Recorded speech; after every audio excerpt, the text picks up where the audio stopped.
All right, so I'm Marty Hamel with the University of Nebraska, and today I'm going to be interviewing Don Gabelhouse with the Nebraska Game and Parks Commission. Don's the Fisheries Division Administrator with the Game and Parks Commission. He is a Hall of Excellence inductee and was inducted back in 1999, I believe. That's right. So how did you become involved with the American Fisheries Society? And maybe why did you decide to become part of the fish management section? Well, back in 1970, I was a temporary employee for the Nebraska Game and Parks Commission, and the fisheries professionals in Nebraska decided to form a chapter of AFS. So I was at the inaugural meeting of the Nebraska chapter of AFS because it seemed like the thing to do to be close to professionals, especially if you want to get a job in this field.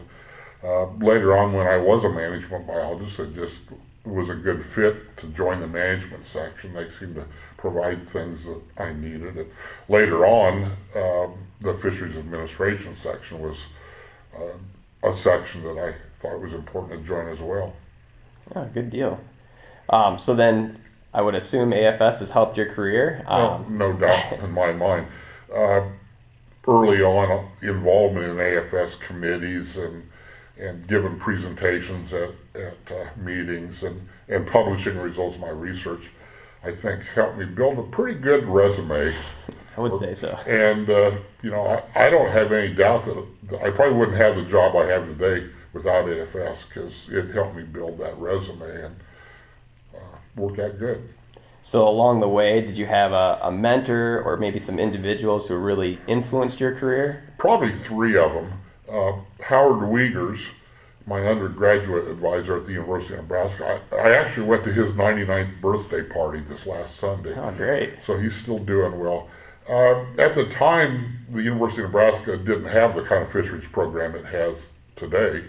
And to fill in classes, Howard would sort of assess people and what their talents were. So I took some strange classes, human relations, TV and radio, drawing, biological illustration, technical writing, and a lot of those classes have served me really well over the years. So Howard was my first mentor. He was like another father to me. Then my graduate school advisor, Dick Anderson, taught me fisheries management and maybe a little different way of looking at things that were kind of revolutionary at the time. And the third mentor that I mentioned would be Dave Willis, but I think we'll talk about him a little bit more later. Yeah, definitely. So did you ever consider other careers along the way, or was it always, fish management or fisheries biologist? My mother tells stories about me making a decision to be a fisheries biologist when I was in grade school. I was just so fascinated with fish.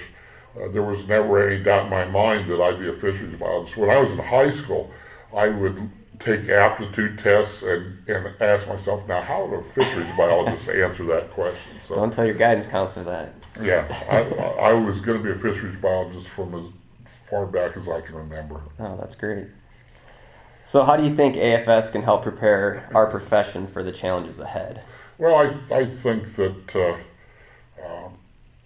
AFS is doing a pretty good job. I don't have any magic bullets or anything. I wish that they were better connected with the Association of Fish and Wildlife Agencies and became respected as the go-to source of information on fisheries. I think they are, or we are to that extent, but I'd like to see maybe even a little stronger relationship with AFWA. Okay. So switching gears a little bit to the Hall of Excellence, how does being inducted into the Hall of, what does that mean to you, being inducted to the Hall of Excellence? Well, it was humbling at the time, and I still consider the company wonder whether I'm worthy. I guess there were enough people that thought I belonged, and I'm thankful that they did. So it's an honor. Okay, that's great. So I guess with that then, what do you think is or was your biggest contribution to fisheries? Well, I hate to say that my biggest contribution happened 30 years ago, but it probably did.